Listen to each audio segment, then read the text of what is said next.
Hey everybody, it's Lut here. I just want to show you quickly how to edit a portrait, get rid of the background, and also, just do a little bit of corrections on the face and so on. So this is a shot in RAW. I'm going to do this very quickly, so I'm not going to spend too much time to get it perfect. Um, just want to get an idea of what we're going to be doing here. Right, so there we go, and then I will do my normal kind of adjustments.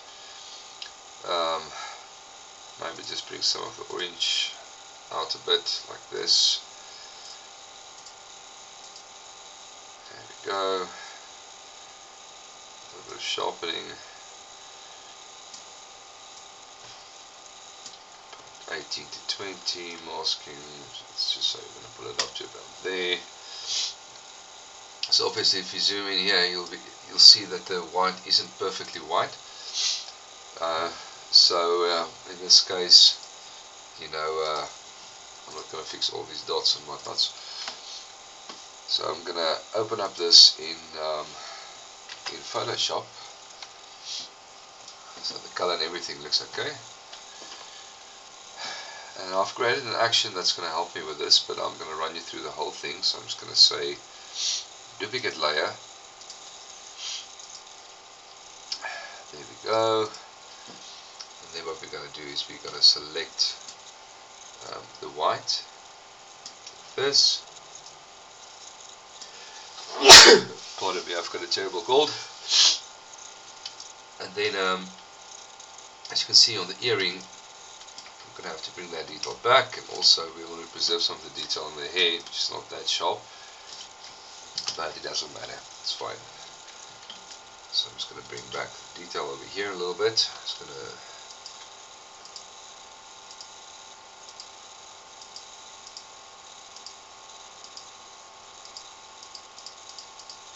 So I held down my Alt key while doing that.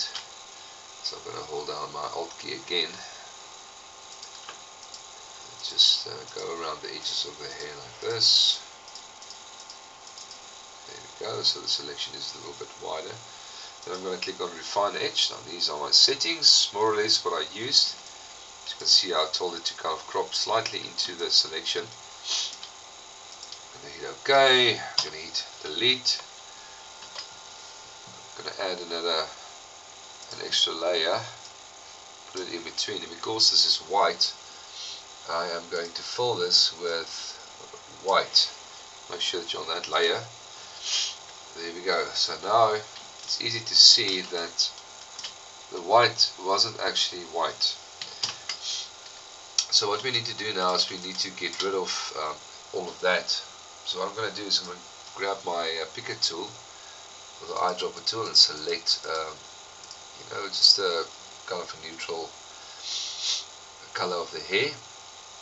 Go to my eraser, go to my background eraser tool. I'm going to hide my background like this. Go to that layer, and then I'm just going to delete the white, or the grayish white, which is not perfectly white. Okay. So if I bring my white back now, then I still preserve the detail in the hair and everything, so all the detail's still there. So there's not a lot of hot spots on this image, on the face, but let's fix those as well. So I'm going to click over there, new layer. I'm just going to bring my opacity down to about 50%, go to normal, go to darken, go to my spot healing or my healing brush tool. I'm going to make it a little bit bigger, just like this. Select the tone which is close to the highlighted tones. It's very difficult to fix this if it's very blown out. Some people are real shiny and it becomes a problem, but you are able to kind of rescue some of this. Really not the photographer's fault if it's like that, especially after the briefing said that the client should have some powder. Okay, so I'm just going to do a very quick edit here. I'm just going to go to a background copy, just fix it a little bit of the face.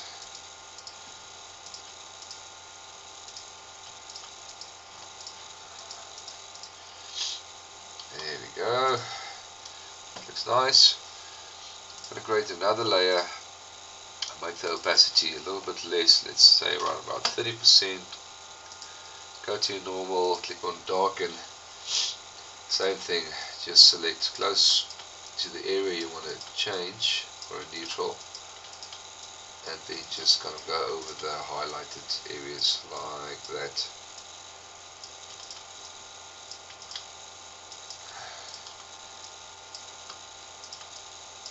There we go. Like I said, if the highlights are really kind of blown out a lot, you're going to have a hard time getting totally rid of it, but it will look a lot better if you've done this like this. And you can just keep on doing so, creating a new layer, then bring the opacity down to, let's say, 20%, darken, exactly the same thing, and then paint over the image. So there's a reason why portraits are a little bit more expensive than normal photography or normal editing, and it's because of all of these little things. You have to set up your backdrops, you have to switch on your lights, set up your lights, lots of extra editing and things that the client are usually not aware of. And that is the reason. So let me just do a basic edit here. I don't think that looked too bad. Go to 0. What you can do is, obviously, if you like, you can edit some of these spots out, which is actually the right thing to do.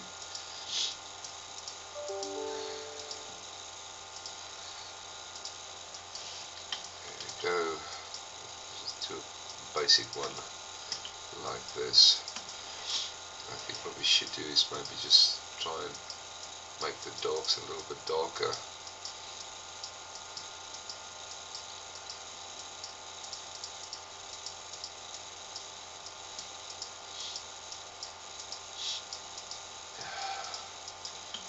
My nose is blocked by Davy's devil.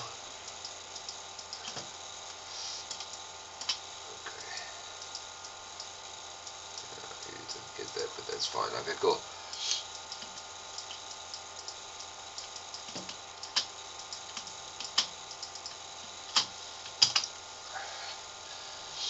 There we go. I might just crop this a little bit smaller just to get rid of that. This would actually be a kind of a good crop for a portrait. So there we go. I'm gonna save that. Take it back to Lightroom, and voila, you can export your image. What you can do is, if you want to fix the blacks a little bit, maybe is you can always just go to your black palette over here and just kind of, drag it down a little bit. Even with the shadow tones, you can just bring it down a little bit just to get rid of the minor dirty detail on the blacks. You can also go to your get rid of the noise. Just go to your color noise. Let's take it up a little bit, make the detail less detail. As you can see, the noise just becomes so much better. And there we go. Hope this helps a bit. I'll see you guys on the Gateway to Wedding Photography group. You're welcome to leave me a comment if you like. I'll talk to you soon. Visit my website www.lwgphoto.co.za. Ciao.